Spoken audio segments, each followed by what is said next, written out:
Dore kwanza ndakubaza kino kibazo.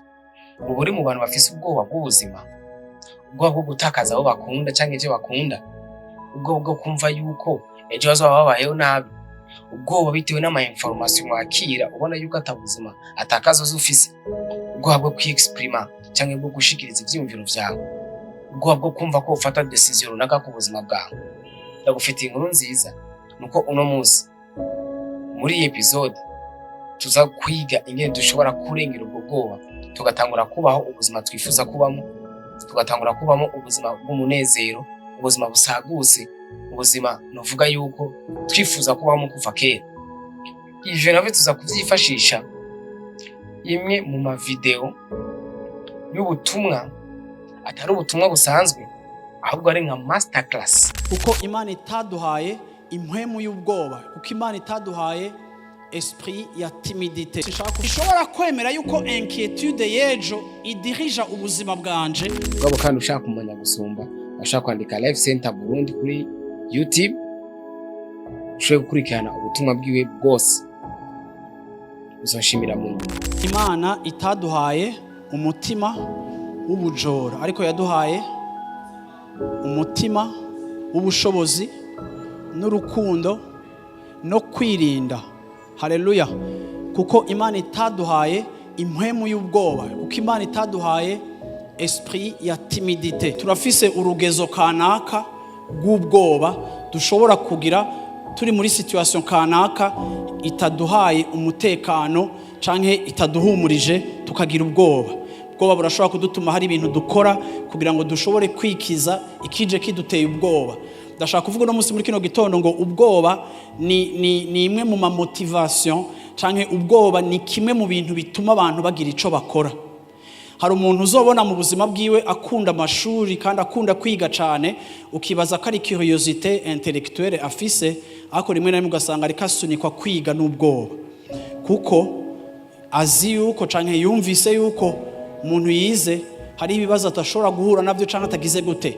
Urashobora kubona umuntu azi kwiruka nka no kurondera amafaranga, ukamwita umukerebutsi, ariko wagenda kumushira ku munzani ukamushira kuri scanner spirituel, warabika imutuma yiruka nka kurondera amafaranga, ugasanga ubwoba ni motivation. No musi ndashaka kuvuga ngo uyu mwanditsi yaravuze ngo narasenze uhora haranyishura kandi uhoraho ankiza ubwoba bwanje bwose.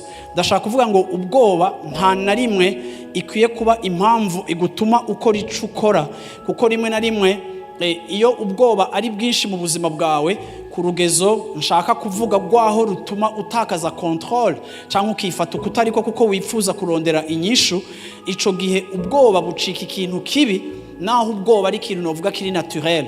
Nta na rimwe tuzokira ubwoba 100% ku buryo wumva atabwufise, kuko ubaye empty cyangwa ubaye vide de peur, wojabuka ikamyo iri kirarengana, wo paramira indege igiye ataviza ufise. Nukuvuga ngo ubwoba ni kimwe mu bintu bidutuma muri instinct yacu ya survie tumenya ico dukora n'ico tudakora, dufata prudence nimba turaba electricien turiko turinstalla ibintu kuko tuzi ko dushobora gufatwa. Nukuvuga ngo ubwoba iyo bufise akadoze gato nta kibi cabwo, kuko budufasha kugira gute kujija ama situation tukamenya ico twokora n'ico tutakora. Ariko je ivyo ndiko ndavuga no munsi muri kino gitondo, sako kadoze ka 1/10 canka ko kadoze ka 2/10, ndiko mvugisha no munsi abantu bafise ubwoba buri kuri 8 n'abafise ubwoba buri kuri 9, kuko iyo bigize urugezo ruri hejuru cane biba vyamaze gucika ikindi kibazo ku buzima bwawe, kandi bugashobora kukubera intambamye yo kwavansa canke yo gushika ku vy'Imana ishaka kugushikanako, kuko Satani azokwama akoresha ubwoba kugira ngo agushire mu makosa canke gutware kubaho ubuzima butari bwo, kuko ubwoba bukubwira ngo biraheze, karabaye, birapfuye, biragize gute. Ugasanga kenshi Satani aza gukoresha ubwo bwoba kugira ngo agutere kwifata ukutariko.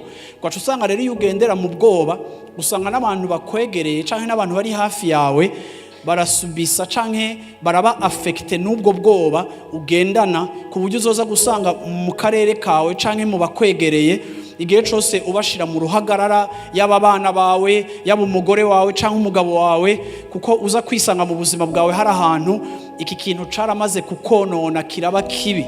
ndashaka kuvuga ngo igihe cyose ubwoba buriko buragusunikira gukora ikintu, ubwoba kenshi bubi budusunikira gukora ikintu kidahesha Imana icubahiro.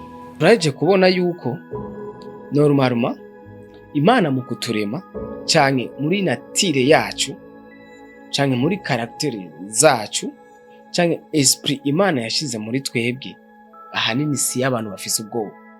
Kandi turaje kubona yuko ubwoba ari amwe mu ma état d'esprit canke emotion, nk'umunezero canke mubabaro canke yindi sorte zose za emotion ushobora kubuza. Naco nuko tubona kandi yuko ni vyiza kugira ubwoba muri kote imwe, kandi na bibi kugira ubwoba mu yindi kote.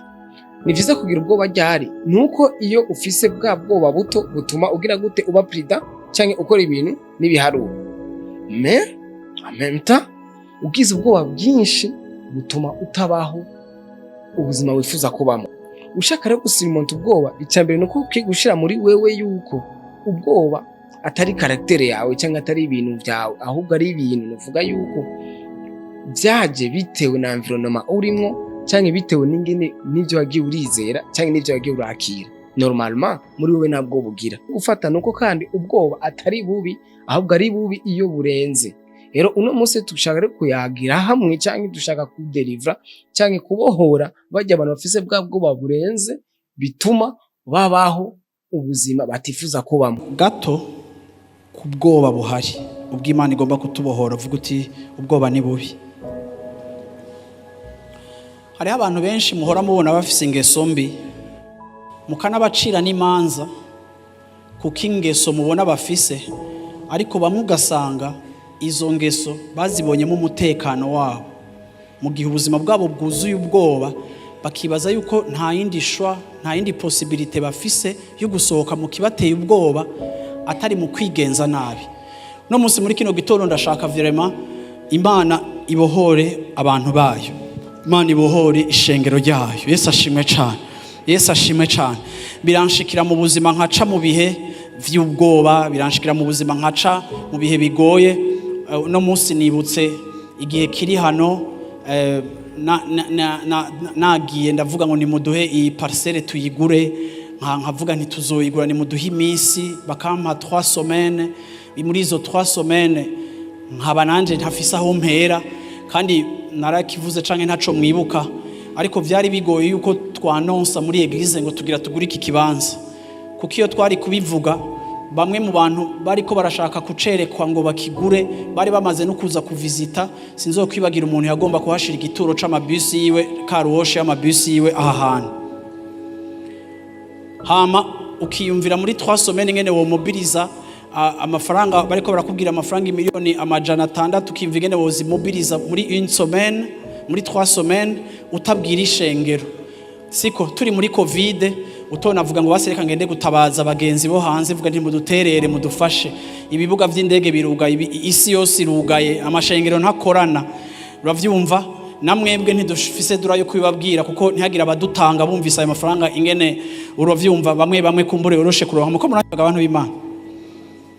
Izo 3 semaines zabaye 3 semaines numva ko mu buzima bw'ibanje sinzi ko bizonyorohera kuzibagira, kuko narumva yuko chaque matin mvyuka niyumvira solution iri hehe, naho hari abantu bake twafashanyije gutora ama solution no kwimvira formule y'ico twokora. Ariko ndibuka yuko ico gihe byarashika nkumva umenga itiro ryanje riraheze hagati mu ijoro, nkaca nibukira ijambo ryo muri Timote nkavuga nti twahawe impwemu y'ubwoba. Nkasubira kandi nkasinzira nkabwira Satani nti jewe ntushobora kumfatira mu bwoba, hajya Imana irahaduha canke irahatwima, ariko ishatse kuhaduhira haduha. Rero itiro ryanje n'umugisha Imana yampezagiye, ndi mu bantu Imana yahaye itiro. Yesu ashimwe cyane. Ngomba gusinzira, nta projet nimwe. Nubu tuzokuba ku rusengero rw'amamiliyari, ngerageje kuvyimvira mwemwege nkaraba n'amavisage yanyu. Hari gihe ubwanwa bupfuka umunwa, ariko sinshobora kwemerera Satani ko anteza ubwoba ngo ambwire ngo basi ngo bigabanye ngo nimubigire bito. Oyaye Imana yacu Yesu ashimwe cyane narayisenze kandi yarankijije ubwoba bwanje bwose. Nico gituma ugomba kumenya ngo Imana igomba kutubohora, kuko ikituma kenshi ubuzima bwacu bugira ubwoba ni kuri information nkeya dufise ku byo twe dushobora, ariko tukibagira information nyinshi Imana ifise ku byo yo ishobora. Yesu ashimwe cyane. Yesu ashimwe cyane. Yesu ashimwe cyane. Kugeza lundi umunsi wa nyuma campagne electorale itegeza gutangura le 20 mars canke nimba yari le 20 avril, ndibuka yuko gushika lundi gushika kwa mbere nta solution nari mfise, nari nsigaje combien, twari dusigaje 4 jours kugira ngo igihe twe tuhawe gihere bahe abandi bafisa yihuta. Hama ariko ivyo naho vyari bimeze gutyo, iyo lundi nyene niho lundi nari n'insiste yo somene Joel agenda gusinya contrat de vente n'aba propriétaire, aja kugira contrat de vente kugira ngo tugire contrat de vente atana 1 franc dufise. Uwo munsi nyene Joel yagiye gusinya contrat de vente lundi après-midi, niyo munsi nyene nanje nari nicaye n'umuntu ariko arambwira ati ikibazo kirakemuwe, reka tugende tuvugane n'aba bantu. Sivyo? Nonega abantu b'Imana iyo nza konda kubera parcelle nkateka umutwe nkawushusha bakawushirako n'ifiriti zigasha canke ibiharage, eske mu mutwe wanje hari solution yari ihari? None kubera iki usarishwa n'ivyo utazi, kandi mu bubiko bw'Imana hariho option nyinshi utazi zishobora gutuma Imana iseruka wowe ikagutabara ikakugirira neza. Yesu ashimwe cyane. Yesu ashimwe cyane. Igituma umuntu w'Imana yakijijwe mu bisanzwe dakakwiye kuba umuntu w'ubwoba, nuko vy'ukuri ubwoba ni igikoresho ca Satani kiko kiratuma abantu bagwara imitima, abandi bagwara ama hypertension, abandi binjira mu stress ateye ubwoba bakabuja mu stroke, abandi bakagira ama AVC, ukura vyumva nibiki kubera kwimvira ku bintu wowe udashobora gutorera inyishu mu gihe inyishu zose ziri mu Mana. Nukuvuga ngo iki guteye ubwoba kirusha inkomezi ico wizeye, iyo ubwoba bw'ikiriko kiragushikira ari bwinshi kurusha urugezo rwawe gukumenya umutabazi wawe, ico kigutera ubwoba kizokwama gifise raison yo kugufeza bouger. Wow. Sinzi yuko wowe uri kuratahura cyangwa uri kurakira nkuko je ndiko ndakira, mais iyi nahe yiwe iri très touché. Sinzi ko maze kubaho muri ivyo bihe, mais ivyo nibihe vya mbere nkuko yabivuze biba bigoye mu buzima, mu gihe uba ukeneye ikintu n'umutima wawe wose mugabo utabona inzira yo kukironka ico kintu. Sinzi ikigo wakuyemo ngaho. Haho turabona yuko normalement umuntu agira ubwoba mu gihe icyo yizera, ubwoba burushije ukwizera afise icyo yizera. Par exemple nka Dieu, confiance ufitiye projet yawe, confiance wifitiye wewe ubwawe. Mu gihe rero ubwoba ufise burengeye ivyo vyose, burengeye ukwizera ufitiye Imana, burengeye ukwizera ufitiye projet yawe, burengeye ukwizera wifitiye wewe, directement utegerezwa kujugumira. Mugabo mu gihe ukwizera kwawe kurengeye ubwo bwoba, malgré tout ugumana ya concentration kucyo ukeneye, ugumana ya concentration ku buzima bwawe. Na nicyo ubona cyatumye we ubwiwe ashobora kuronka ubwo bushobozi bwo kugura icyo kibanza, parce que kuri we ubwoba yari afise bwari buke cyane par rapport y'ukwizera yari afise cyangwa kwizigira uhoraho yari afise muri we. Muri icyo gihe rero Imana itegerezwa guca inzira. Ngomba kuvuga ko kubijanye n'ubwoba, ndashaka kuvuga ko ikintu cyitwa traumatisme ya passé. Siko ubwoba bw'ivyagushikiye muri kahise, ibintu waciyemo bigoye biremereye, amasanganya wagize, ivyo wagiriwemo nabi, ibintu byabateye ubwoba byashitse mu buzima bwanyu, mu nzu yanyu canka huba. Ivyo birashobora kuzana ubwoba muri wewe, nico no kwita angoisse mu buzima bwawe. Yesu ashimwe cyane. Hari igihe usanga umuntu mu buzima wakuriye waragize ibihe bikomeye. Ndashaka kubibwira, narabibonye turiko turafasha abantu muri iki kintu cyo kubohoka.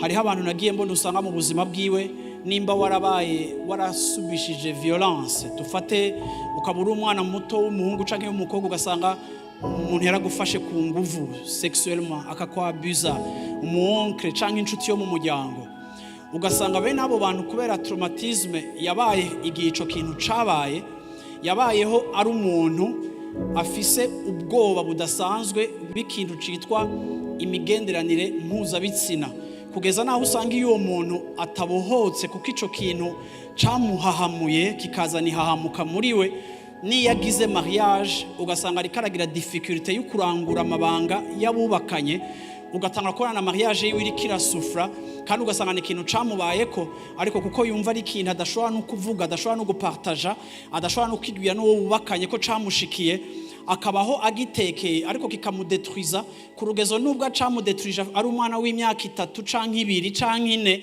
ukabona kiko kiramukurikirana a 29 ans yinjiye muri mariage yiwe kuko atigeze abohoka mu buzima bwiwe. Ndashaka kuvuga ngo hari ubwoba tugendana kubera ibintu byatubayeko. Hariho abantu usanga iwanyu mwariciwe, hariho abantu usanga hari ibibazo byashika, mwagira ijoro ribi, ugasanga mu ijoro niho abavyeyi bawe bagwana, ugasanga uri umuntu wanka ijoro canke utinya ijoro kubera ivyari bayemwo, hama wanakurukaza kwisangura muri ba bantu n'ijoro ryawe ritegezwa kuba yakije amatara, umwanya wose uryama wakije amatara, ibintu byose amatara bayakije, aho uri hose, aho wabaye muri internet, aho wagize guta amatara ntazima, uravyumva nta n'ikintu na kimwe wokora amatara atakije, uri umuntu aba perturbé na obscurité, n'akantu gato kibarabara kukujabuka ahantu hirabura ntushobora kuhaca, ugasanga uri umuntu wacitse umuprisonnier canke prisonnière w'ikintu cagushikiye kikaguhahamura. Ikindi kintu nabonye usanga gihahamura abantu, kandi nabonye umenga gicika vraiment hafi nk'umwuka canke impwemu vraiment, ni pauvreté. Isi yose burafosa calcul yacu kandi bukatwendwiza muri erreur, kandi ubwoba butuma umuntu ataba vrai. Nta muntu afise ubwoba acika umunyakuri, burya ubwoba n'ikinyoma birabana. Normalement hari ubwoba mu buryo bwinshi butandukanye, kuko ico kikinera ubwoba jeske kigutera ubwoba wewe. Mugabo hano turabona yuko muri iyi parti turabona pasteur ko yariko aratubwira ku bwoba bw'ivyatubayeko muri kahise cyane. Uburyo bwiza bwo kurengera ubwo bwoba nuko ukwiye gufata ukizera canke ukiyumvisha canke ukibwira yuko ivya kahise ari kahise, ahubwo ubuzima ubayemo n'ubu.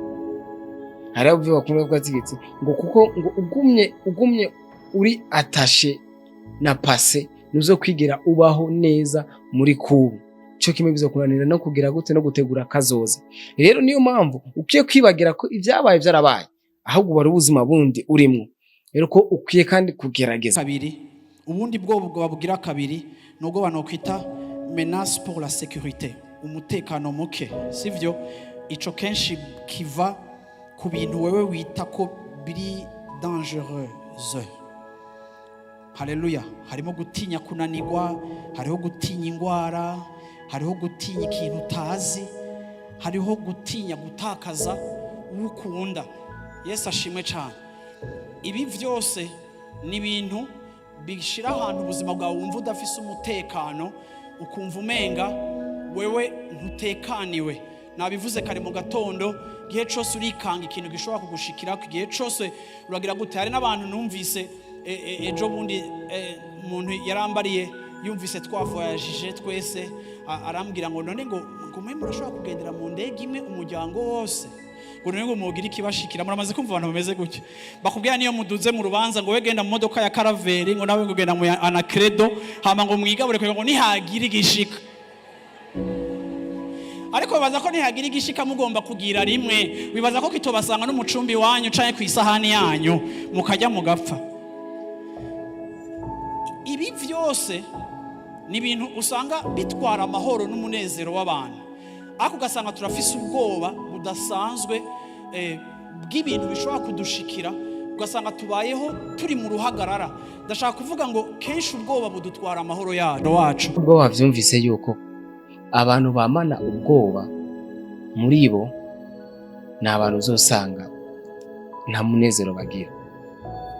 Rero iyi sorte y'ubwoba bw'iyo manke bw'iyo sécurité, bwo gutinya guhomba, bwo gutinya kunanirwa, bwo gutinya gutakaza umuntu ukunda, abavyeyi bawe, umugabo wawe, ibindi byinshi bitandukanye. Ubwoko bwanje ni ubwoba jewe ubwanje nashoboye kuba mbohoka mugihe narabiye video muri 2023 namye mfise ubwoba bwo ndanka kunanirwa amajambo make. Rero ubwo bwoba bwarashobora kuba buntravaya ku buryo kubera kwanka kunanirwa vyatuma ntanga kugira icyo nkoze, kubera ko navuga nti ninagikora kikananira siza kwiyumva amahoro. Me umunsi natangura kugerageza gukora vya bintu nyene natinya ko vyo hava binanira, umunsi natangiye kubigerageza kubikora bikananira, nkabikora bikananira, n'uwo munsi natangiye kuba delivery n'ubwo bwoba. Bivuga ko nukwiye kugira ubwoba bwo kunanirwa paske utashoboye gutsinda, soit uzokwiga hama ico kigo kigufasha kuzotsinda ibindi bikurikira. Hariho n'ubwo bwoba bwo kugira bwo gutakaza uwo ukunda, umuvyeyi wawe, umukobwa cyangwa umuhungu ukunda, umugabo wawe, bene ivyo. Ubwo n'ubwoba bwa mbere bubi butuma uba attaché n'ikintu canke n'umuntu. Rero kintu ukiye kumenya kugira ushoboye kubudelivera nuko ukiye kumenya yuko rimwe umunsi uzoshika ubeho utamufise, swate Imana izomuhamagara bizobaho. Rero umaze kubaho wumva udashaka kutandukanya n'uwo muntu cyangwa udashaka ico kintu ukunda ko guca gucika, usanga wacise umusclave wacu. Rero ni vyiza rero kubaho wumva yuko uri free, uvuga ati ndamukunda, ndi ready gukora ivyo yashaka byose, mama papa kubitaho, wi ni vyiza. Menube atashe nabo gose ku buryo baramuseye bitavye Imana canke bagiye, byo ca bikubuza kubaho ubuzima wifuza kubamo, cyangwa byo ca bigutwara umunezero wawe wose. Point igira kubijanye n'ubwoba, iyo no kwita la peur, conditionnement culturel, siko ni indi sorte y'ubwoba, sivyo ubwoba buba buvuye ku kingene imyizerere yawe imeze, bivanye n'aho wakuriye, bivanye n'aho uba. Hariho abantu baba bafise imyizerere bafise, nabivuze kare, hariho abantu mu ntara zimwe zimwe umuntu afise inzu y'ibati abatunze, ukura vyumva iyo umuntu afise imiduga ibiri abatunze. Hariho ingene abantu ivyo no kwita conditionnement social, peur iva kuri condition sociale yawe, ukumva umenga nanje ngomba kugira iki kintu nakara gifise, nanje ngomba guca kuri iki kintu. Wabona bafise iPhone 12 nawe ukumva ufise seti ukakanyegeza ahantu, niyo ugomba kukita bubanza kuja muri toilette kugira ntibabone ko ufise seti. Aho ugasanga ayo n'ama standard aba mu ma generation no muri culture kanaka, ugasanga abantu bafise ingene ba définir sa réussite. Ugashaka abana bawe biga abandi biga kandi utabishoboye, ariko ukumva utinya kubaho uko abandi batabayeho, kuko wumva umenga nibo bantu bateye imbere. Muko muranyivaga abantu b'Imana. Rero uyu mwana turiko turaganira yari umwana yakuze abi wabo bose barateye imbere kubera ishuri, kandi yumva ko agomba kwiga. Fierté yiwe y'ubuzima yari yubakiye ko ari umwana afise réussite scolaire, yari umwana amenya kandi afise ubwenge. Akumva rero niyo aciye muri bantu aba oncle, aba tante, aba cousin, bose bafise gene bamwirata kubera amanota ronka, akumva nico kimugize vraiment. Sinzi ko ico kintu cumva ikintu kiba kikugize kandi wumva kuri kuragitambukira. Ariko ageze muri première année ya université, atangura kugira ikibazo cyo kumeneka umutwe. Akameneka umutwe cyane, bimwe biteye ubwoba ku rugezo rwaho abaganga bamukonseye guhagarika ishuri. Jegihe twahura rero amaze 3 ans atiga, ariko bamubwira ati raba ikintu ciyoroheje, urabi kusaba akazi gira gute. Ariko yari umwana muri objectif ziwe yari gukubitira frein abaye mu docteur, yari no kubona professeur. Kuri we yarumva yuko ico kintu nico kimugize. Turiko turaganira niho namufashije kumwereka ingene ico kintu ca conditionné ubuzima bwiwe ku rugezo rwaho. Amaze gutangura kugwara muri uwo mwaka wa mbere, ikintu cashitse nuko yaciye atangura kuba umuntu aba depressive, atangura kuzaratomba rero mu ma depression ari sévère, yandamara nk'amezi 5-6 ari kwa rojanti, ari ku miti, agize gute. Jerege yaje kundaba yaravuye kwa muganga, yaramaze igihe yavuye kwa muganga.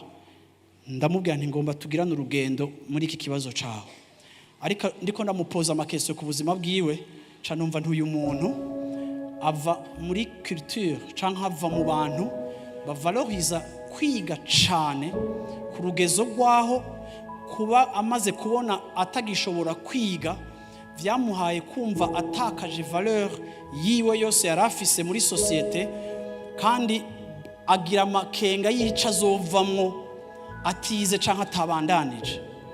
Ntangura rero kumwakompanya kuri ico kintu, kandi isaha turiko turavugana ça fait 2 ans et demi ndibaza nta ma depression akigwamo, kandi ico kintu yaragikize, ntarasubira ku ishuri ariko n'imitwe yaragabanutse.